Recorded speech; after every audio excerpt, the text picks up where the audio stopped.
PK ലേണിങ്സിൻ്റെ next ക്ലാസ്സിലേക്ക് പോകാം. നമ്മൾ പറയുന്നത് CPOയുടെ സ്പെഷ്യൽ ടോപ്പിക്കായ ഭാരതീയ നാഗരിക് സുരക്ഷാ സംഹിതയാണ്. അപ്പോൾ ഭാരതീയ നാഗരിക് സുരക്ഷാ സംഹിതയുടെ അടുത്തൊരു പാർട്ടിലേക്കാണ് ഇന്ന് നമ്മൾ പഠിക്കാൻ പോകുന്ന area. Preventive action of the police ആണ്.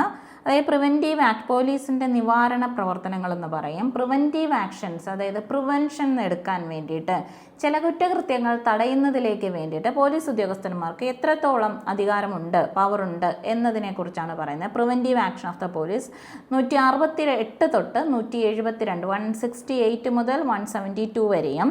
അതുപോലെ തന്നെ അടുത്ത area information to the police and their power to investigate. പോലീസിലേക്ക് കൊടുക്കുന്ന ചില വിവരങ്ങളും അതുപോലെ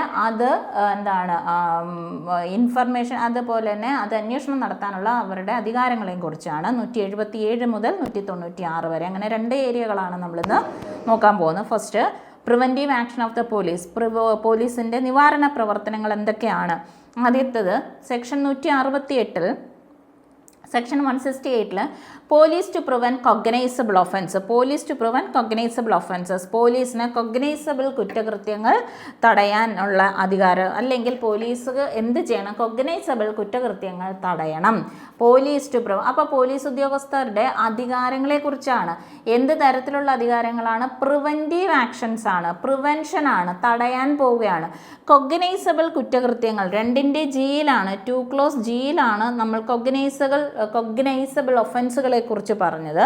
ദാറ്റ് മീൻസ് കൊഗ്നൈസബിൾ ഒഫൻസ് എന്ന് പറഞ്ഞു കഴിഞ്ഞാൽ അറസ്റ്റ് വിത്തൗട്ട് വാറണ്ടാണ്. കുറച്ചും കൂടെ സീരിയസ് ആയിട്ടുള്ള ഒഫൻസാണ്. വാറണ്ട് ഇല്ലാതെ തന്നെ നമുക്ക് അറസ്റ്റ് ചെയ്യാം. അപ്പം 168 അനുസരിച്ച് ഒരു പോലീസ് ഉദ്യോഗസ്ഥൻ, അതായത് എവരി ഓഫീസർ എന്ന് പറയുന്ന ആൾ, എവരി പോലീസ് ഓഫീസർ, ഏത് police ഉദ്യോഗസ്ഥനായിക്കോട്ടെ, may interpose for the purposes of preventing അല്ലെങ്കിൽ and shall to the best of his ability prevent the commission of any cognizable offense എന്നുള്ളതാണ്. അപ്പം 168 പ്രകാരം ഒരു പോലീസ് ഉദ്യോഗസ്ഥൻ അങ്ങേയറ്റം അദ്ദേഹത്തിൻ്റെ സാധ്യമായിട്ടുള്ള അദ്ദേഹത്തിൻ്റെ കഴിവിൻ്റെ പരമാവധി ഒരു കൊഗ്നൈസബിൾ ആയിട്ടുള്ള കുറ്റകൃത്യം തടയുന്നതിലേക്ക് വേണ്ടി എന്തൊക്കെ ചെയ്യാമോ അതൊക്കെ ചെയ്യണം. അതിനകത്ത് ഇടപെടുകയും അത് തടയുകയും അത് നടപ്പിലാക്കുന്നതിൽ നിന്നും തടയണം. അത് ചെയ്യാൻ ഉദ്ദേശിക്കുന്ന ഈ പ്രതികൾ, ഒഫൻഡേഴ്സിനെ അതിൽ നിന്നും തടയണം എന്നുള്ളതാണ്. ഓക്കെ, തടയണം അല്ലെങ്കിൽ തടയാം എന്നുള്ളതാണ്. 169-ൽ ഇത് പറയുന്നു. 169 ഇതാണ് information of design to come. അപ്പം 168 അനുസരിച്ച് ഒരു കൊഗ്നൈസബിൾ കുറ്റകൃത്യം എവിടെയെങ്കിലും നടക്കുന്നതായിട്ട് വിവരം കിട്ടിക്കഴിഞ്ഞാൽ എന്ത് ചെയ്യാം? പോലീസ് ഉദ്യോഗസ്ഥൻ അവിടെ ചെല്ലുകയും അത് തടയുകയും ചെയ്യാം എന്നുള്ളതാണ്. ഓക്കെ, ഇനി അദ്ദേഹത്തിൻ്റെ സാന്നിധ്യത്തിലാണ്, അദ്ദേഹം നിന്നൊരു സ്ഥലത്താണ് ഇങ്ങനെ നടക്കാൻ പോകുന്നുണ്ടെങ്കിൽ അപ്പം തന്നെ അത് തടയാം.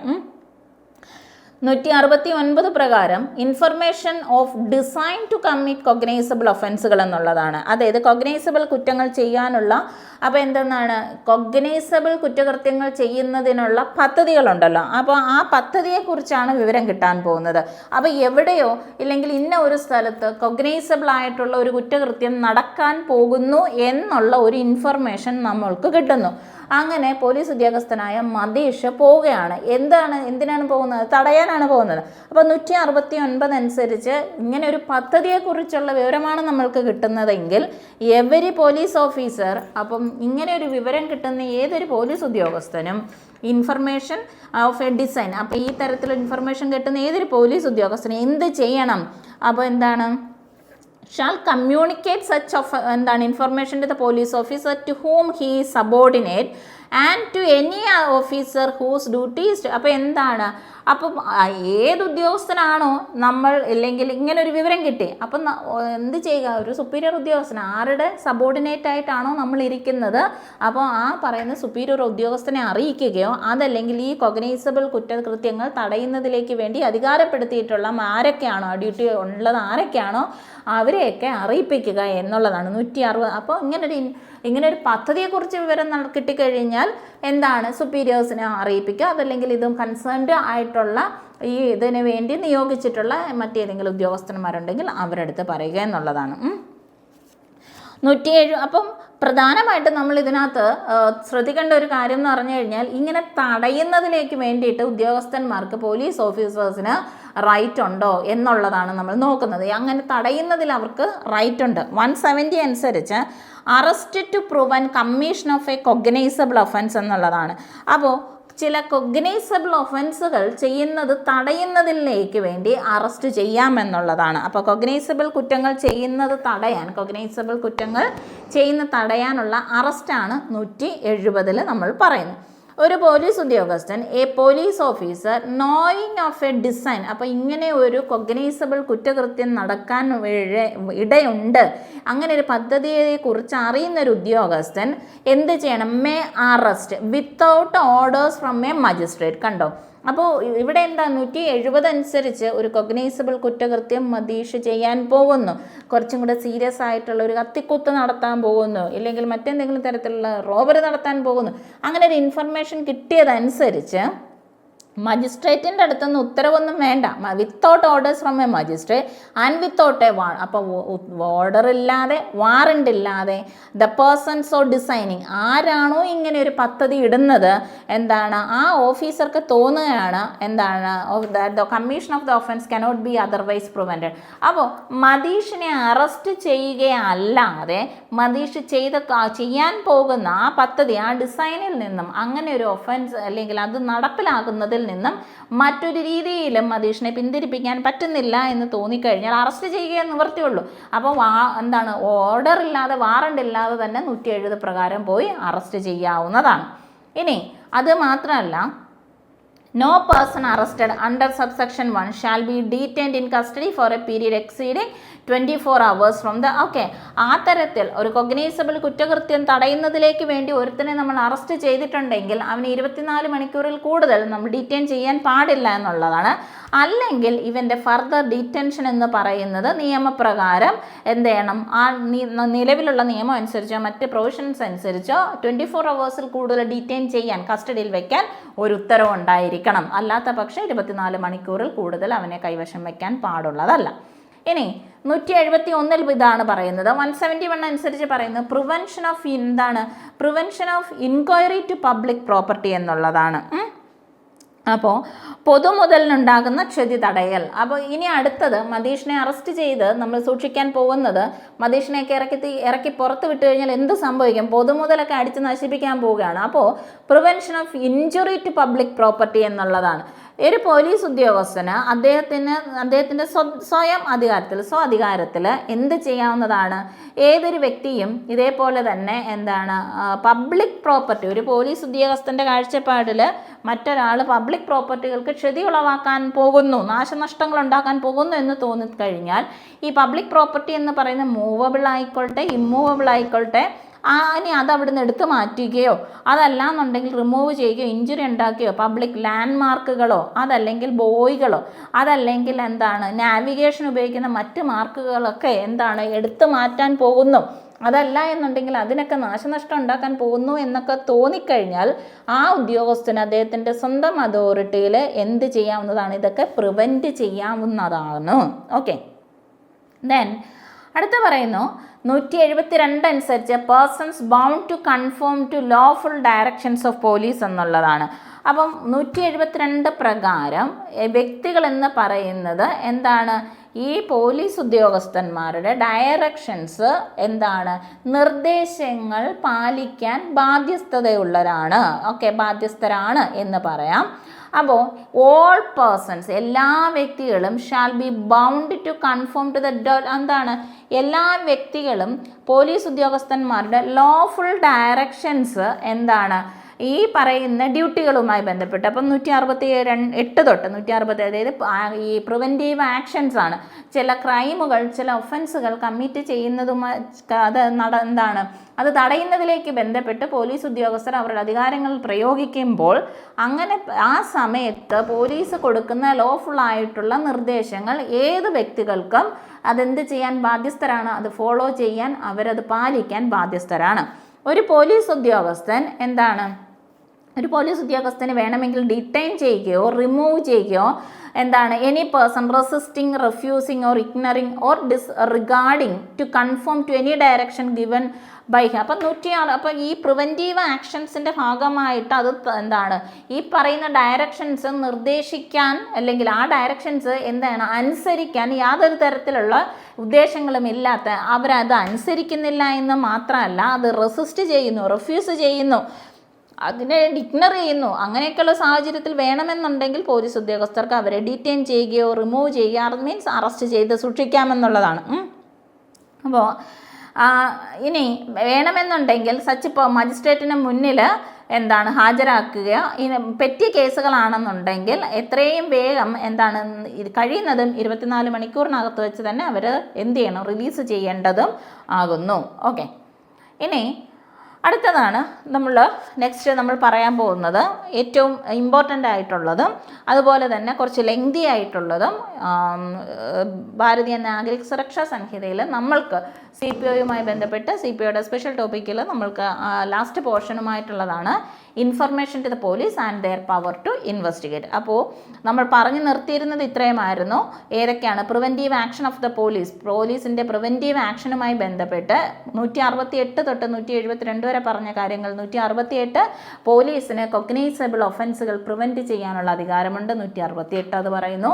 169 information of design to commit cognizable offence ആണ്. കൊഗ്നൈസബിൾ ഒഫൻസ് നടപ്പിലാക്കാൻ പോകുന്നതിനെ കുറിച്ചുള്ള പദ്ധതിയെക്കുറിച്ചുള്ള വിവരം കിട്ടിയാൽ എന്ത് ചെയ്യണം, അത് തടയാം പോലീസ് ഉദ്യോഗസ്ഥർക്ക്. 170 അനുസരിച്ച് എന്താണ് കൊഗ്നൈസബിൾ കുറ്റകൃത്യങ്ങൾ തടയുന്നതിലേക്ക് വേണ്ടിയിട്ട് അത് ചെയ്യാൻ പോകുന്നവന്മാരെയൊക്കെ അറസ്റ്റ് ചെയ്യാം.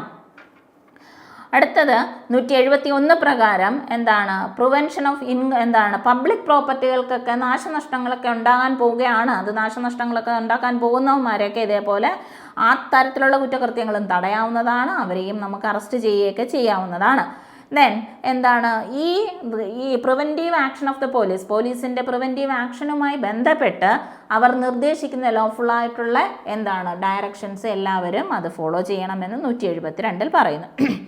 ഇനി നമ്മൾ പറയുന്നത് ഇതാണ് information to the police and their power to investigate എന്നുള്ളതാണ്. ആ ഏരിയയാണ് നമ്മൾ പറയുന്നത്. പോലീസിനെ കൊടുക്കുന്ന വിവരവും അതുപോലെ തന്നെ അന്വേഷണത്തിനുള്ള അവരുടെ അധികാരവുമാണ്. 173 തൊട്ടാണ്, 173 മുതൽ പറഞ്ഞു പോവുകയാണ്.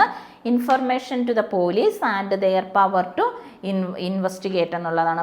ഫസ്റ്റ് ഇൻഫർമേഷൻ എങ്ങനെയാണ് ഇൻഫർമേഷൻ, കാരണം പോലീസിന് കിട്ടുന്ന വിവരങ്ങൾ അനുസരിച്ച് വേണം ഒരു ക്രൈം നടന്നിട്ടുണ്ടെങ്കിൽ അങ്ങനെ ഒരു ഇൻഫർമേഷൻ കിട്ടിക്കഴിഞ്ഞാൽ അവരവിടെ സ്ഥലത്ത് ചെല്ലണം. അങ്ങനെ ആ ക്രൈം സീനിൽ ചെല്ലുന്നു, അവിടെ നിന്ന് കിട്ടുന്ന ഇൻഫർമേഷൻസ് കളക്ട് ചെയ്യുന്നു, ഇൻവെസ്റ്റിഗേഷൻ സ്റ്റാർട്ട് ചെയ്യുന്നതിന് മുമ്പ് എന്തൊക്കെ കാര്യങ്ങളുണ്ട്, ഇൻവെസ്റ്റിഗേഷൻ നടക്കുമ്പോഴെന്തൊക്കെയാണ്, ആഫ്റ്റർ ദി ഇൻവെസ്റ്റിഗേഷൻ ഈ പറയുന്ന റിപ്പോർട്ട് എങ്ങനെ കോടതിക്ക് സമർപ്പിക്കണം, പിന്നീടാണ്, കാരണം ഇൻവെസ്റ്റിഗേഷൻ കഴിഞ്ഞാലേ എന്ത് പറ്റുള്ളൂ, പിന്നീടാണ് ഇൻക്വയറിയും ട്രയലും ഒക്കെ വരുന്നത്. സോ അപ്പോൾ നമ്മൾ ഇൻഫർമേഷനിലേക്ക് പോവുകയാണ്. സെക്ഷൻ 173 പറയുന്നു ഇൻഫർമേഷൻ ഇൻ കൊഗ്നൈസബിൾ കേസുകളിലുള്ള ഇൻഫർമേഷനെ കുറിച്ചാണ് 173 പറയുന്നത്. അപ്പോൾ 173 ഇങ്ങനെയാണ് പറയുന്നത്, എവരി ഇൻഫർമേഷൻ, അതായത് കൊഗ്നൈസബിൾ കേസുകളിലെ വിവരം. നമ്മൾ എന്തിനെക്കുറിച്ചാണ് പറയുന്നത്, പോലീസിന് കൊടുക്കുന്നതാണ്. പോലീസിന് കൊടുക്കുന്ന വിവരവും അതിനനുസരിച്ച് അത് അന്വേഷിക്കാനുള്ള പോലീസ് ഉദ്യോഗസ്ഥന്മാരുടെ അധികാരവും നമ്മൾ പറയാൻ പോകുന്നത്. അപ്പം 173 അനുസരിച്ച് കൊഗ്നൈസബിൾ കേസുകളിൽ എന്താണ് എവരി ഇൻഫർമേഷൻ. അപ്പോൾ കൊഗ്നൈസബിൾ കേസാണ്, 2ന്റെ ജിയിലാണ് കൊഗ്നൈസബിൾ കേസിനെ കുറിച്ച് പറയുന്നത്. പോലീസ് ഉദ്യോഗസ്ഥർക്ക് വാറണ്ട് ഇല്ലാതെ അറസ്റ്റ് ചെയ്യാൻ പറ്റുന്ന തരത്തിലുള്ള കുറ്റകൃത്യങ്ങളുമാണ്. അപ്പോൾ നിങ്ങൾ ഒരാൾ എന്താണ് പോലീസ് സ്റ്റേഷനിലേക്ക് ചെല്ലുകയാണ്, എന്താണ് every information relating to commission of a cognizable ഒഫൻസിനെ കുറിച്ചുള്ള ഏതൊരു വിവരമായിക്കൊള്ളട്ടെ, ഇറസ്പെക്റ്റീവ് ഓഫ് ദ ഏരിയ, അതായത് എവിടെ നടക്കുന്നു എന്നുള്ളതൊരു പ്രശ്നമല്ല. അതാണ് എന്താണ് നമുക്ക് ഇൻഫർമേഷൻ നമുക്ക് എവിടെ വേണമെങ്കിലും ലോഡ് ചെയ്യാം എന്നുള്ളതാണ്. അപ്പോൾ ഇറസ്പെക്റ്റീവ് ഓഫ് ദ ഏരിയ, എവിടെ നേരത്തെ അങ്ങനെ ആയിരുന്നില്ല, കൺസേൺഡ് ആ പോലീസ് ഉദ്യോഗസ്ഥൻ തന്നെ ഇത് എന്ത് ചെയ്യണമായിരുന്നു, റെക്കോർഡ് ചെയ്യണമായിരുന്നു. ഓക്കെ, അപ്പോൾ 173 അനുസരിച്ച് എന്താണ് നമ്മൾക്ക് ഈ ഇൻഫർമേഷൻ എന്ന് പറയുന്നത് ഓറലായിട്ടോ പറയാം, അതല്ലെങ്കിൽ അതായത് പോലീസ് സ്റ്റേഷനിലേക്ക് ചെല്ലുന്നു, നമ്മൾ നേരിട്ട് നമ്മൾക്ക് ഇങ്ങനെ ഒരു പരാതി ഉണ്ട്, ഇല്ലെങ്കിൽ പരാതി എന്ന് തന്നെ വേണമെന്നില്ല, ഞങ്ങൾക്കൊരു വിവരം ഇങ്ങനെ പറയാനുണ്ട്, ഇന്ന സ്ഥലത്ത് ഒരു കൊലപാതകം നടന്നതായിട്ട്, ഇല്ലെങ്കിൽ അവിടെ ഒരു ഡെഡ് ബോഡി കിടക്കുന്നതായിട്ട് കണ്ടു, ഇല്ലെങ്കിൽ 2 പേര് അടിപിടി കൂടി ഒരാളെ കത്തി വെച്ച് കുത്തുന്നതൊക്കെ ഞങ്ങൾ കണ്ടു. അപ്പോൾ ഈ വക കാര്യങ്ങൾ നമ്മളൊരു ഇൻഫർമേഷനാണ് അവിടെ പാസ് ചെയ്ത് കൊടുക്കുന്നത്. അപ്പോൾ അങ്ങനെ ചെന്ന് പറയാം, അതല്ലെങ്കിൽ ഇലക്ട്രോണിക് ഓറലി പറയാം, അതല്ലാണെങ്കിൽ അത് കമ്മ്യൂണിക്കേറ്റ് ചെയ്യുന്നത് ഓറലിയോ അല്ലെങ്കിൽ ഇലക്ട്രോണിക് ഫോൺ വിളിച്ച് പറയാം, അല്ലെങ്കിൽ ഒരു വീഡിയോ അയച്ചു കൊടുക്കാം. അപ്പോൾ എനിവേ എന്ത് ചെയ്യണം, ആ officer in charge of the police station, അപ്പോൾ നമ്മൾ പോലീസ് സ്റ്റേഷനിൽ ചെല്ലുന്നു, അങ്ങനെ ഒരു ഇൻഫർമേഷൻ കൈമാറുന്നു. ഓറലിയാണ്, നമ്മൾ വാ കൊണ്ടാണ് ഈ പറയുന്ന ഇൻഫർമേഷൻ പറയുന്നത് എന്നുണ്ടെങ്കിൽ അവിടെ ഇരിക്കുന്ന സ്റ്റേഷൻ ചാർജുള്ള ഉദ്യോഗസ്ഥൻ അത് എഴുതിയെടുക്കണം. ആ എഴുതി കഴിഞ്ഞതിന് ശേഷം പരാതിയായിട്ടോ ഇല്ലെങ്കിൽ ഈ പറയുന്ന ഇൻഫോർമൻ്റ് ഉണ്ടല്ലോ, ആ പറയുന്ന വിവരം കൊടുത്ത ആളുടെ മുമ്പിൽ ഇത് റീഡ് ഓവർ ചെയ്യണം, ഒന്നും കൂടെ വായിച്ച് കേൾപ്പിച്ചിട്ട് നിങ്ങൾ പറഞ്ഞത് ഇങ്ങനെ തന്നെയാണോ, ഈ ഇൻഫർമേഷൻ ഇങ്ങനെ തന്നെയല്ലേ പറഞ്ഞത് എന്ന് അവരെ വ്യക്തമായി വായിപ്പിച്ച് കേൾപ്പിച്ചതിന് ശേഷം അദ്ദേഹത്തിനെ കൊണ്ട്, ആ ഇൻഫോർമൻറ്റിനെ കൊണ്ട് സൈൻ ചെയ്യിപ്പിക്കണം. ഓക്കെ.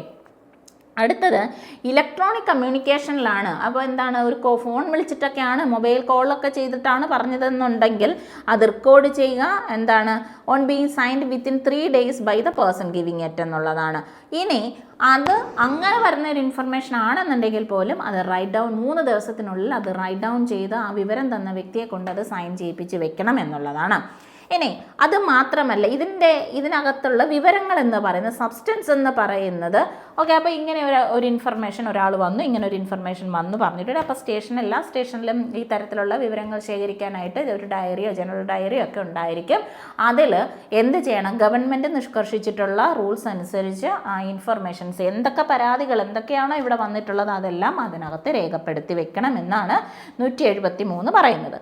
ഇനി അത് മാത്രമല്ല, ഈ ഇൻഫർമേഷൻ എന്ന് പറയുന്നത് ചിലപ്പോൾ സെക്ഷൽ ഒഫൻസുകളെ കുറിച്ചിട്ടുള്ളതായിരിക്കാം, റേപ്പ്, അതുപോലെ തന്നെ വുമൻസിന് അഗെയിൻസ്റ്റ് ആയിട്ടുള്ളത്, അങ്ങനെയൊക്കെ ഉള്ളതാണെന്നുണ്ടെങ്കിൽ ആ ഇൻഫർമേഷൻ റെക്കോർഡ് ചെയ്യേണ്ടത് ഒരു വുമൺ പോലീസ് ഓഫീസറോ അതല്ല എന്നുണ്ടെങ്കിൽ ഒരു വുമൺ പോലീസ് ഓഫീസർ അല്ലെങ്കിൽ എനി വുമൺ ഓഫീസർ എന്നുള്ളതാണ്. അവിടെ പോലീസ് എന്ന് പറയുന്നില്ല, ഒരു ഓഫീസർ എന്നുള്ളതാണ്. അവിടെ ജോലി ചെയ്യുന്ന മറ്റേതെങ്കിലും ഇപ്പോൾ ക്ലർക്കുമാരോ അങ്ങനെയാണെങ്കിൽ അതാണ് ഉദ്ദേശിക്കുന്നത്. വുമൺ ഓഫീസർ ആ സ്റ്റേഷനിൽ ചെല്ലുന്നത്. അപ്പോൾ സെക്ഷൽ ഒഫൻസ് അഗെയിൻസ്റ്റ് വുമൻസ് ഒക്കെ ആകുമ്പോഴത്തേക്കിന് എസ്പെഷ്യലി 66, 7, 68, 69, 70, 71 റിലേറ്റഡ് ആയിട്ടുള്ള ഒഫൻസുകളൊക്കെ ആണെന്നുണ്ടെങ്കിൽ അത് ആര് തന്നെ BNS പ്രകാരം അതാര് തന്നെ അത് റൈറ്റ് ഡൗൺ ചെയ്യണം, ഒരു വുമൺ പോലീസ് ഓഫീസറോ അല്ലെങ്കിൽ എനി വുമൺ ഓഫീസറോ അത് എഴുതിയെടുക്കുക അത് എന്നുള്ളതാണ്. ഇനി അത് മാത്രമല്ല, എന്താണ് ഇങ്ങനെയുള്ള, അപ്പോൾ ഈ വിവരങ്ങളൊക്കെ കൊടുക്കുന്നതെന്ന് പറഞ്ഞാൽ ഇത് ആർക്ക് എഗെയിൻസ്റ്റ് ആണോ, അപ്പോൾ ഈ പറയുന്ന കുറ്റകൃത്യങ്ങൾ ഒരു ഇൻഫർമേഷൻ കൊടുത്തു, ആ ഇൻഫർമേഷനുമായി റിലേറ്റഡ് ആയിട്ട് ഇപ്പോൾ സെക്ഷൽ ഒഫൻസുകളൊക്കെ ആണെന്നുണ്ടെങ്കിൽ വിക്ടിംസ് വരുമല്ലോ. അപ്പോൾ ആ തരത്തിലുള്ള 66, 67, 68 തൊട്ട് മുമ്പേ പറഞ്ഞ അതേ പ്രൊവിഷൻസ് ഒക്കെ. അപ്പോൾ ഈ വിക്ടിംസ് ആണെന്നുണ്ടെങ്കിൽ അവർ മെൻ്റലിയോ ഫിസിക്കലിയോ ഡിസേബിൾഡ് ആണെന്നുണ്ടെങ്കിൽ അവരുടെ കയ്യിൽ നിന്നുള്ള ഇൻഫർമേഷൻ റെക്കോർഡ് ചെയ്യേണ്ടതെന്ന് പറഞ്ഞു കഴിഞ്ഞാൽ ഈ തരത്തിലുള്ള വ്യക്തികൾ മെൻ്റലി ഫിസിക്കലി ഒക്കെ ചലഞ്ചഡ് ആയിട്ടുള്ളവരുടെ റെസിഡൻസിൽ ചെല്ലണം. അതേപോലെ തന്നെ എന്താണ്, അതല്ല എന്നുണ്ടെങ്കിൽ അങ്ങേയറ്റം അവർക്ക് ആ പറയുന്ന ആൾക്കാർക്ക് ഈ പറഞ്ഞ തരത്തിലുള്ള ഒഫൻസുകളിൽ ഇഞ്ചുറി സഫർ ചെയ്തിട്ടുള്ള വ്യക്തികൾക്ക് കൺവീനിയൻ്റ് ആയിട്ടുള്ള അവരുടെ ചോയ്സിലുള്ള ഒരു സ്ഥലത്ത് എന്ത് ചെയ്യാം, അവിടെ സ്പെഷ്യൽ എഡ്യൂക്കേറ്റർ വഴിയോ as the case may be അങ്ങനെയാണോ ഇൻ്റർപ്രറ്ററോ അതല്ല എന്നുണ്ടെങ്കിൽ, കാരണം ഫിസിക്കലി മെൻ്റലി ഒക്കെ ഡിസേബിൾഡ് ആയിട്ടുള്ള ആൾക്കാരുടെ കയ്യിൽ നിന്ന് ഇൻഫർമേഷൻ എടുക്കുക എന്ന് പറയുന്നത് നോർമൽ പേഴ്സൺസിനെ പോലെയല്ല, അവർക്ക് അങ്ങനെ ബിഹേവ് ചെയ്യാൻ പറ്റില്ലല്ലോ. സോ ഇൻ്റർപ്രറ്റർമാരോ സ്പെഷ്യൽ എഡ്യൂക്കേറ്ററുടെയൊക്കെ സഹായത്തോടു കൂടി വേണം ഇത് ട്രാൻസ്ലേറ്റ് ചെയ്യാനും, അതുപോലെ തന്നെ അവർക്ക് അങ്ങേയറ്റം സൗകര്യപ്രദമായിട്ടുള്ള കൺവീനിയൻ്റ് ആയിട്ടുള്ള പ്ലേസുകളിൽ വേണം ചെന്ന് ഇൻഫർമേഷൻസ് ഒക്കെ റെക്കോർഡ് ചെയ്യാൻ. ഇനി ഇങ്ങനെ ഇൻഫർമേഷൻ റെക്കോർഡ് ചെയ്യുന്ന സാഹചര്യങ്ങൾ അത് വീഡിയോഗ്രാഫി ചെയ്യേണ്ടതാണ്. ഏത് പോലീസ് ഓഫീസറാണോ, the police officer shall get the statement of the person recorded by the magistrate. അത് മാത്രമല്ല എന്താണ്, ഇനി ഇതേപോലെയുള്ള police officer shall get the statement of the person recorded by the magistrate under clause A of subsection 6 of 183. പിന്നെ നമ്മൾ പറയാൻ പോകുന്ന 183യുടെ പ്രൊവിഷനൊക്കെ ആയിട്ട് അനുസരിച്ചിട്ടുള്ള പ്രൊവിഷൻസാണ്. അത് എന്താണ് മജിസ്ട്രേറ്റ് പറയുന്ന രീതിക്ക് എന്താണ് ഈ റെക്കോർഡ് ചെയ്യണം എന്നുള്ളതാണ്. അത് 183യിലാണ്. ഓക്കെ, അങ്ങനെ ഈ ഇൻഫർമേഷൻസ് എല്ലാം കിട്ടിക്കഴിഞ്ഞാൽ അതെന്ത് ചെയ്യണം, എന്താണ്, it shall be given forthwith free of കോസ്റ്റിൽ. അപ്പോൾ ഈ പോലീസ് സ്റ്റേഷനിലേക്ക് ചെല്ലുകയോ ഫോൺ വിളിച്ച് പറയുകയൊക്കെ ചെയ്യുന്നതാണെങ്കിൽ ഈ ഒരു ഇൻഫർമേഷൻ അവിടെ പാസ് ചെയ്ത് കഴിഞ്ഞു. ആ ഇൻഫർമേഷൻ എന്ന് പറയുന്നത് റെക്കോർഡ് ചെയ്ത് കഴിഞ്ഞാൽ അതിൻ്റെ ഒരു കോപ്പി ഫ്രീ ഓഫ് കോസ്റ്റിൽ ഈ ഇൻഫോർമൻറ്റിന് കൊടുത്തിരിക്കണം എന്നുള്ളതാണ്. ഓക്കെ, ഒന്നുകിൽ അദ്ദേഹത്തിന്, അതല്ല എന്നുണ്ടെങ്കിൽ വിക്ടിം ആരാണോ അല്ലെങ്കിൽ പരാതി പറയുന്നവരാണെങ്കിൽ അവർക്ക്, അല്ലെങ്കിൽ വിക്ടിംസ് ആണെന്നുണ്ടെങ്കിൽ എനിവേ ആ ഇൻഫർമേഷൻ കൊടുക്കുന്നവർക്ക് അതിൻ്റെ ഒരു കോപ്പി കൊടുത്തിരിക്കുക എന്നുള്ളതാണ്. ഇനി ഇനി അടുത്തതാണെന്നുണ്ടെങ്കിൽ ഇനി കൊഗ്നൈസബിൾ കുറ്റകൃത്യങ്ങളെ കുറിച്ചുള്ള ഇൻഫർമേഷൻ ആണ് എന്നുണ്ടെങ്കിൽ എന്താണ് ഇനി 3 years വരെയോ അതിൽ കൂടുതലോ കിട്ടുന്ന കുറ്റകൃത്യങ്ങളാണെന്നുണ്ടെങ്കിൽ, എന്നാൽ 7-ൽ താഴെ 3-ൽ കൂടുതൽ 7-ൽ താഴെ എന്താണ് പണിഷ്മെൻറ്റ് കിട്ടുന്ന തരത്തിലുള്ള കുറ്റകൃത്യങ്ങളാണെന്നുണ്ടെങ്കിൽ ആ സ്റ്റേഷൻ ചാർജുള്ള ഓഫീസർ എന്ന് പറയുന്നത് എന്താണ് ഇനി ഡെപ്യൂട്ടി സൂപ്രണ്ടൻ്റ് ഓഫ് പോലീസിൽ താഴെ റാങ്കിൽ കുറയാത്തുള്ള ഒരു ഉദ്യോഗസ്ഥൻ്റെ കൺസെൻറ്റോടുകൂടി എന്താണ് considering the nature and gravity of the offence എന്നുള്ളതാണ്.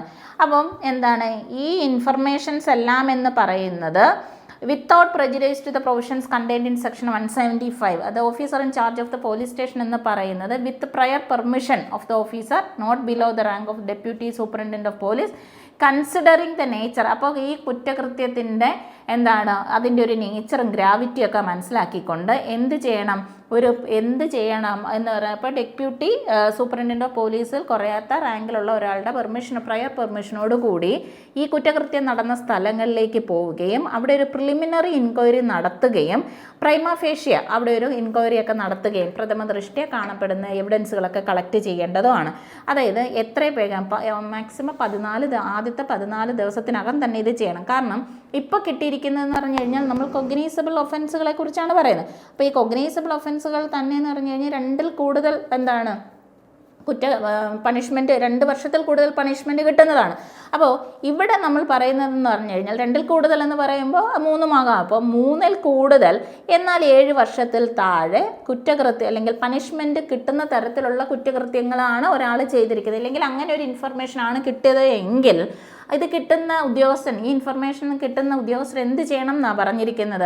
അപ്പോൾ ഡെപ്യൂട്ടി സൂപ്രണ്ടൻ്റ് ഓഫ് പോലീസിൻ്റെ പ്രയർ പെർമിഷനോട് കൂടി ആ കൃത്യം നടന്ന സ്ഥലത്ത് പോവുകയും ഒരു പ്രിലിമിനറി ഇൻക്വയറി ഒക്കെ അവിടെ നടത്തുകയും എന്താണ് പ്രൈമ ഫേഷ്യ ആയിട്ട് അവിടെ കിട്ടുന്ന എവിഡൻസുകളൊക്കെ കളക്ട് ചെയ്യും. അതെല്ലാം 14 ദിവസത്തിനകത്ത് തന്നെ വെച്ച് വേണം.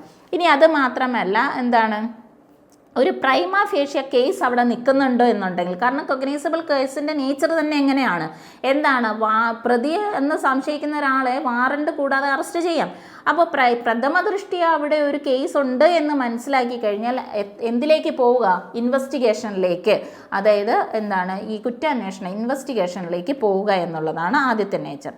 ഇനി അടുത്ത് പറയുന്നത് ഏതൊരു വ്യക്തിയാണോ any person agreed by refusal on the part of officer in charge of okay. അപ്പോൾ നിങ്ങൾ ഇങ്ങനെ ഒരു പോലീസ് ഉദ്യോഗസ്ഥന് നിങ്ങളൊരു ഇൻഫർമേഷൻ കൊടുത്തു, ആ ഇൻഫർമേഷൻ അവർ എന്ത് ചെയ്യുന്നില്ല, എന്താണ് ഈ പറയുന്ന രീതിയിൽ നമ്മളിപ്പോൾ കണ്ട 173 അനുസരിച്ച് 173 അനുസരിച്ച് ഇവരത് റെക്കോർഡ് ചെയ്യുന്നില്ല, റൈറ്റ് ഡൗൺ ചെയ്തിട്ടില്ല, റീഡ് ഓവർ ചെയ്തിട്ടില്ല, അവരത് മറ്റേ എന്താണ് ഒരു ജനറൽ ഡയറിയിൽ അത് രേഖപ്പെടുത്തുന്നില്ല, ഇതൊന്നും തന്നെ ചെയ്യുന്നില്ല. അങ്ങനെയാണ് എന്നുണ്ടെങ്കിൽ എന്ത് ചെയ്യാം നിങ്ങൾക്കെന്ന് നോക്കിക്കഴിഞ്ഞാൽ നിങ്ങൾ എന്താ ചെയ്യേണ്ടതെന്ന് വെച്ച് കഴിഞ്ഞാൽ ഈ ഇൻഫർമേഷൻ നമ്മളിങ്ങനെ ഒരു സ്റ്റേഷനിൽ ചെന്നതായിട്ടും അല്ലെങ്കിൽ ഓഡിയോ വീഡിയോ ഇലക്ട്രോണിക് മീൻസിൽ നമ്മളിങ്ങനെ ഒരു ഇൻഫർമേഷൻ കമ്മ്യൂണിക്കേറ്റ് ചെയ്യാൻ ശ്രമിച്ചിട്ടും അവരത് രേഖപ്പെടുത്തിയിട്ടില്ല എന്നുണ്ടെങ്കിൽ എന്താണ് സൂപ്രണ്ടൻ്റ് ഓഫ് പോലീസിന് അതല്ലെങ്കിൽ കൺസേൺഡ് ആയിട്ടുള്ള ആ ഏരിയയിൽ നിങ്ങൾ എവിടെയാണോ കൺസേൺഡ് ആയിട്ടുള്ള സൂപ്രണ്ടൻ്റ് ഓഫ് പോലീസിന് എന്താണ് അങ്ങനെ ഒരു ഇൻഫർമേഷൻ, അതായത് എന്ത് ഇൻഫർമേഷൻ നമ്മൾ ഇത്തരത്തിലുള്ള ഇൻഫർമേഷൻ കൊടുത്തു എന്നിട്ട് പുള്ളിക്ക് എന്താണ് പോലീസ് സ്റ്റേഷനിലുള്ളവർ ഇത് റെക്കോർഡ് ചെയ്തിട്ടില്ല എന്നുള്ളൊരു കാര്യം നമ്മൾക്ക് അവിടെ അറിയിപ്പിക്കാവുന്നതാണ്. അൻഷാൽ എയ്തർ അപ്പം ഇങ്ങനെ ഒരു ഇൻഫർമേഷൻ ഈ ആർക്കാണ് സൂപ്രണ്ടൻ്റ് ഓഫ് പോലീസിന് കിട്ടിക്കഴിഞ്ഞാൽ ഈ ഇൻഫർമേഷൻ അദ്ദേഹം അത് നേരിട്ട് ഇൻവെസ്റ്റിഗേറ്റ് ചെയ്യുകയോ അതല്ലെങ്കിൽ direct direct and investigation to be made by any ഓഫീസറോ അല്ലെങ്കിൽ അദ്ദേഹത്തിന് സബോർഡിനേറ്റ് ആയിട്ടുള്ള മറ്റേതൊരു ഉദ്യോഗസ്ഥനെ കൊണ്ട് ഇത് ഇൻവെസ്റ്റിഗേറ്റ് ചെയ്യിപ്പിക്കുകയോ ചെയ്യാവുന്നതാണ് ഈ സംഹിത. പിന്നെ ഇൻവെസ്റ്റിഗേഷൻ എല്ലാം ഈ സംഹിത പ്രകാരമുള്ള പ്രൊവിഷൻ അനുസരിച്ച് നടക്കും. ഓക്കെ. ഇനി അതുമല്ല എന്നുണ്ടെങ്കിൽ മജിസ്ട്രേറ്റ് അഗ്രീഡ് പേഴ്സണ് എന്ത് ചെയ്യാം, മജിസ്ട്രേറ്റിന് ഇതുപോലൊരു ആപ്ലിക്കേഷൻ കൊടുക്കാവുന്നതാണ്. എന്താണ് ഇതുപോലെ ഒരു ഇൻഫർമേഷൻ കൊടുത്തിട്ട് ഇല്ലെങ്കിൽ ഇൻവെസ്റ്റിഗേഷൻ സ്റ്റാർട്ട് ചെയ്യാൻ വേണ്ടിയിട്ട് ഒരു ആപ്ലിക്കേഷൻ കൊടുക്കാവുന്നതാണ്. അപ്പം 173 പ്രകാരം നമ്മൾ കണ്ടത് കൊഗ്നൈസബിൾ കുറ്റകൃത്യങ്ങളിൽ ഒരു ഇൻഫർമേഷൻ കിട്ടിക്കഴിഞ്ഞാൽ ആ കൊഗ്നൈസബിൾ ഇൻഫർമേഷൻസുമായി ബന്ധപ്പെട്ട് പോലീസ് ഉദ്യോഗസ്ഥർ എങ്ങനെയാണ് അത് റെക്കോർഡ് ചെയ്യേണ്ടത് എന്നാണ് 173 കണ്ടത്. ഇനി 174 നമ്മൾ പറയുന്നു. 174 ഇതാണ് പറയുന്നത്, information as to non cognizable cases and investigation of such cases എന്നുള്ളതാണ്. അപ്പം 174 അനുസരിച്ച് നോൺ കൊഗ്നൈസബിൾ കേസിലേക്കാണ് നമ്മൾ പോകുന്നത്. ഓക്കെ. അപ്പോൾ കൊഗ്നൈസബിൾ അല്ലാത്ത കേസുകളിൽ കൊടുക്കുന്ന വിവരങ്ങളും അങ്ങനെയുള്ള കേസുകളുടെ അന്വേഷണമാണ്. അപ്പം നോൺ കൊഗ്നൈസബിൾ കേസിൻ്റെ പ്രത്യേകത എന്ന് പറഞ്ഞു കഴിഞ്ഞാൽ പോലീസിന് വാറണ്ടോട് കൂടി അറസ്റ്റ് ചെയ്യാൻ പറ്റുകയുള്ളൂ. അതാണ് നോൺ കൊഗ്നൈസബിൾ കേസ് എന്ന് പറയുന്നത്. അങ്ങനെ ഒരു ഇൻഫർമേഷൻ നിങ്ങൾക്ക് പോലീസ് സ്റ്റേഷൻ കിട്ടിയിട്ടുണ്ട് എന്നുണ്ടെങ്കിൽ, ഒരു സ്റ്റേഷൻ പരിധിയിൽ അങ്ങനെ ഒരു നോൺ കൊഗ്നൈസബിൾ ആയിട്ടുള്ള കുറ്റകൃത്യം നടന്നതിനെക്കുറിച്ചൊരു ഇൻഫർമേഷൻ കിട്ടിയിട്ടുണ്ടെങ്കിൽ എന്ത് ചെയ്യണം? അവിടെയുള്ള പോലീസ് ഓഫീസർ എന്ന് പറഞ്ഞാൽ ഈശാൽ എൻ്റെ എന്താണ് ഈ ഇൻഫർമേഷനൊക്കെ, അപ്പോൾ ഈ തരത്തിലുള്ള ഇൻഫർമേഷൻ സൂക്ഷിക്കാൻ വേണ്ടി സംസ്ഥാന ഗവൺമെൻറ് നിർദ്ദേശിച്ചിട്ടുള്ള ഒരു രജിസ്റ്ററിൽ ആദ്യം അത് രേഖപ്പെടുത്തുക. ആഫ്റ്റർ ദാറ്റ് എന്ത് ചെയ്യണം? ഈ ഇൻഫോർമെൻറ്റിനെ ഇതിൽ രേഖപ്പെടുത്തി കഴിഞ്ഞ ശേഷം ഇൻഫോർമെൻറ്റിനെ, ഈ പരാതിക്കാരന് ഇല്ലെങ്കിൽ ഈ വിവരം തരാൻ വന്ന ആളെ മജിസ്ട്രേറ്റിൻ്റെ അടുക്കലേക്ക് പറഞ്ഞു വിടുക. അത് മാത്രമല്ല ഡെയിലി ഡയറി റിപ്പോർട്ട് എന്ന് പറഞ്ഞു കഴിഞ്ഞാൽ എന്താണ്? മജിസ്ട്രേറ്റ് ഇതുമായി ബന്ധപ്പെട്ട് ഇതിൻ്റെ റിപ്പോർട്ട് മജിസ്ട്രേറ്റിന് അയച്ചു കൊടുക്കുക. ആദ്യത്തെ കേസിൽ ആദ്യത്തെ സാഹചര്യം. ഇനി no police officer shall investigate a non cognizable case without the order of the magistrate എന്നുള്ളതാണ്. 173 പ്രകാരം ഡെപ്യൂട്ടി സൂപ്രണ്ടന്റ് ഓഫ് പോലീസിൻ്റെ അനുമതിയോടുകൂടി, പ്രയർ പെർമിഷനോടുകൂടി അവിടെ പോകാവുന്നതും ഈ ഇൻവെസ്റ്റിഗേഷൻ സ്റ്റാർട്ട് ചെയ്യാവുന്നതെന്ന് നമ്മൾ കണ്ടു. എന്നാൽ ഇവിടെ അങ്ങനെയല്ല. നോൺ കൊഗ്നൈസബിൾ കേസ് 174 പ്രകാരം 174 അനുസരിച്ച് മജിസ്ട്രേറ്റിൻ്റെ ഉത്തരവനുസരിച്ച് മാത്രമേ നോൺ കൊഗ്നൈസബിൾ കേസുകൾ ഇൻവെസ്റ്റിഗേഷൻ സ്റ്റാർട്ട് ചെയ്യാൻ പാടുള്ളൂ എന്നുള്ളതാണ്. ഇനി അടുത്തതാണ്, any police officer receiving such order may exercise the same powers in respect of the investigation എന്നുള്ളതാണ്. അപ്പോൾ ഇൻവെസ്റ്റിഗേഷൻ സ്റ്റാർട്ട് ചെയ്യാൻ ഉത്തരവ് ലഭിച്ച ഏതൊരു പോലീസ് ഓഫീസർക്കും കൊഗ്നൈസബിൾ കേസ് ഇൻവെസ്റ്റിഗേറ്റ് ചെയ്യുന്നതിന് അദ്ദേഹത്തിന് എന്തൊക്കെ പവർ ഉണ്ടോ അതേ പവർ തന്നെ നോൺ കൊഗ്നൈസബിൾ കേസുകൾ ഇൻവെസ്റ്റിഗേറ്റ് ചെയ്യുന്നതിൽ ഒരു പോലീസ് ഓഫീസറിന് ഉണ്ടായിരിക്കുന്നതാണ്. ഇനി വേറെ case relates to 2 or more offences. ഇനി അടുത്തൊരു കേസാണ്, അതൊരു പ്രോബ്ലം പോലെ നമുക്ക് ചോദിക്കാവുന്നതാണ്. 2 or അതിലധികമോ കുറ്റകൃത്യങ്ങൾ, അതായത് അതിനകത്ത് ഒരെണ്ണം കൊഗ്നൈസബിളും ബാക്കിയെല്ലാം അറ്റ്ലീസ്റ്റ് 1 ഈസ് കൊഗ്നൈസബിൾ ആയിക്കോട്ടെ. അപ്പോൾ 2 or 3 കുറ്റകൃത്യങ്ങളുണ്ട്, 2 or 3 ഒഫൻസുകളുണ്ട്. അതിനകത്ത് ഒരെണ്ണം കൊഗ്നൈസബിളും ബാക്കിയെല്ലാം നോൺ കൊഗ്നൈസബിൾ കേസുകളുമാണെങ്കിൽ, നോൺ കൊഗ്നൈസബിൾ കേസുകളുമാണെന്നുണ്ടെങ്കിൽ അത് എങ്ങനെയാണെന്നുണ്ടെങ്കിൽ അതിനെ മൊത്തത്തിൽ the case shall be deemed to be cognizable case. അപ്പം മൊത്തം നേച്ചർ എങ്ങനെയായിട്ട് മാല പിടിച്ച് പൊട്ടിച്ചുകൊണ്ട് പോകുന്നു എന്നുള്ളതാണ്. അപ്പോൾ പിക്ക് പോക്കറ്റിങ്, അതല്ലാന്നുണ്ടെങ്കിൽ 2 വർഷത്തിൽ താഴെ കുറ്റകൃത്യം പണിഷ്മെൻറ്റ് കിട്ടാവുന്ന ഒരു കുറ്റകൃത്യം ചെയ്തിട്ടുണ്ട്, അങ്ങനെ മാല പിടിച്ച് പൊട്ടിച്ചുകൊണ്ട് പോകുന്നു, അല്ലെങ്കിൽ തെഫ്റ്റ് നടത്താൻ ശ്രമിക്കുന്നു. അപ്പോൾ ഇതിൻ്റെയൊക്കെ ഭാഗമായിട്ട് എന്ത് ചെയ്യുകയാണ്? അതിൻ്റെ ഇടയ്ക്ക് ആൾക്കിട്ടൊരു കുത്തും കൂടെ വെച്ച് കൊടുക്കുന്നത്. ഇപ്പോൾ 2-3 തരത്തിലുള്ള അതല്ലാന്നുണ്ടെങ്കിൽ സ്റ്റോളൺ പ്രോപ്പർട്ടിയൊക്കെ കൈവശം വെച്ചിരിക്കുന്നു. അപ്പോൾ ഈ പറയുന്ന രീതിയിലുള്ള കുറ്റകൃത്യങ്ങളൊക്കെ വരുമ്പോഴത്തേക്കിന് അതിനകത്ത് ഏതെങ്കിലും ഒരെണ്ണം കൊഗ്നൈസബിൾ നേച്ചറിലുള്ളതും സീരിയസ് ആയിട്ടുള്ളൊരു ഒഫൻസും ബാക്കിയൊക്കെ ലെസ് സീരിയസ് ആയിട്ടുള്ളതും ആണെങ്കിൽ അതിൻ്റെ മൊത്തത്തിൽ, കാരണം ഇതെല്ലാം ചെയ്തത് ഞാൻ തന്നെയാണ്, ഒരു വ്യക്തി തന്നെയാണ് ചെയ്തത് എന്നെങ്കിൽ അതിൻ്റെ നേച്ചർ മൊത്തത്തിൽ എങ്ങനെ കിടക്കും? കൊഗ്നൈസബിൾ ആയിട്ട് തന്നെയായിരിക്കും ഉണ്ടായിരിക്കുക. ഇറസ്പെക്റ്റീവ് ഓഫ് ദ നേച്ചർ അതിനകത്ത് നോൺ കൊഗ്നൈസബിൾ കേസ് ഉണ്ട് എന്നുള്ളത് അത് വിഷയമേ അല്ല, അത് മൊത്തത്തിൽ കൊഗ്നൈസബിൾ നേച്ചറായിട്ടേ പരിഗണിക്കുള്ളൂ.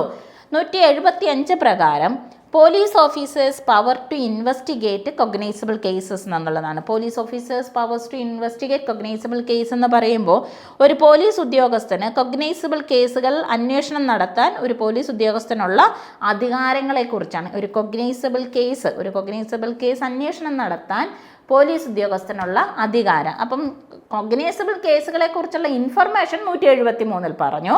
175 പ്രകാരം അത് ഇൻവെസ്റ്റിഗേറ്റ് ചെയ്യാനുള്ള ഒരു പോലീസ് ഉദ്യോഗസ്ഥൻ്റെ പവർ എന്ന് പറഞ്ഞു കഴിഞ്ഞാൽ any officer in charge of the police station ചാർജുള്ള ഏത് ഉദ്യോഗസ്ഥനായിക്കോട്ടെ may without the order of the magistrate. അപ്പോൾ ആദ്യത്തെ തന്നെ കൊഗ്നൈസബിൾ എന്ന് പറയുമ്പോഴേ തന്നെ നമ്മളത് വിചാരിച്ചോണം. അപ്പോൾ മജിസ്ട്രേറ്റിൻ്റെ ഉത്തരവില്ലാതെ തന്നെ അത് ഇൻവെസ്റ്റിഗേറ്റ് ചെയ്യാം. Any cognizable case which a court having jurisdiction over local area within the അപ്പോൾ ഈ ഓരോ കോടതിയുടെയും അധികാരപരിധിയുടെ കീഴിൽ വരുന്ന സ്റ്റേഷൻ, ആ സ്റ്റേഷൻ്റെ ചാർജുള്ള ഒരു ഉദ്യോഗസ്ഥന് മജിസ്ട്രേറ്റ് ആ കൺസേൺഡ് കോടതിയുടെ അധികാരം അല്ലെങ്കിൽ ഉത്തരവില്ലാതെ മജിസ്ട്രേറ്റിൻ്റെ ഉത്തരവില്ലാതെ തന്നെ കൊഗ്നൈസബിൾ കേസുകൾ ഇൻവെസ്റ്റിഗേറ്റ് ചെയ്യാം. മാത്രമല്ല ഈ കേസിൻ്റെ നേച്ചറും ഗ്രാവിറ്റിയും അനുസരിച്ച് സൂപ്രണ്ടൻ്റ് ഓഫ് പോലീസിന് എന്ത് ചെയ്യാവുന്നതാണ്? Superintendent of police may require the deputy superintendent of police ഇനി കുറച്ചും കൂടി ക്രൂരമായിട്ടുള്ളതാണ്, ഗ്രാവിറ്റി കൂടുതലാണ്, കുറച്ചും കൂടെയൊക്കെ തീവ്രത കൂടിയ കുറ്റകൃത്യമാണ് അതെന്നുണ്ടെങ്കിൽ എന്താണ് സൂപ്രണ്ടൻ്റ് ഓഫ് പോലീസിന് ഡെപ്യൂട്ടി സൂപ്രണ്ടൻ്റ് ഓഫ് പോലീസിൻ്റെ അടുത്ത് പറയാം, പോയി ഇത് അന്വേഷിക്കുക, ഇൻവെസ്റ്റിഗേറ്റ് ചെയ് എന്ന് പറയാവുന്നതാണ്. ഇതിൽ no proceedings of the police officer in such case shall ഇനി ഓക്കെ. അപ്പോൾ ഒരു കേസ് അന്വേഷണത്തിൻ്റെ പരിധിയിൽ ഒരു കേസ് അന്വേഷണം നടക്കുന്ന ഒരു ഏത് സ്റ്റേജിലാണെന്നുണ്ടെങ്കിലും എന്താണ് ഈ ഒരു കേസ് ഈ ഓഫീസർക്ക് എന്തില്ല ഇൻവെസ്റ്റിഗേറ്റ് ചെയ്യാൻ അധികാരമില്ല എന്നുള്ള കാരണത്താൽ ഇതിനകത്ത് ഈ കേസിൻ്റെ ഒരു സ്റ്റേജിലും അദ്ദേഹത്തിനെ വിളിക്കാനോ ചോദ്യം ചെയ്യാനോ പാടുള്ളതല്ല.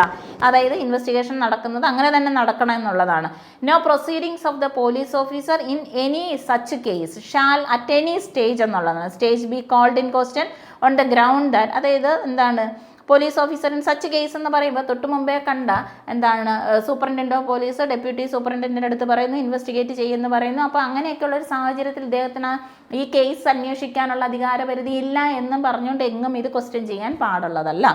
ഇനി ഒരു മജിസ്ട്രേറ്റ് എന്താണ് ഈ സംഹിതയുടെ 210 അനുസരിച്ച് പവറുള്ളൊരു മജിസ്ട്രേറ്റ് ഓക്കെ ഈ ഇതിനനുസരിച്ച് ഒക്കെ കൊടുക്കുകയാണ് എന്താണ് സബ്മിഷൻ കിട്ടുകയാണെന്നുണ്ടെങ്കിൽ എന്താണ് after making such inquiry as he thinks necessary and submission made in this regard by the police officer order such an investigation as the above mentioned എന്നുള്ളതാണ്.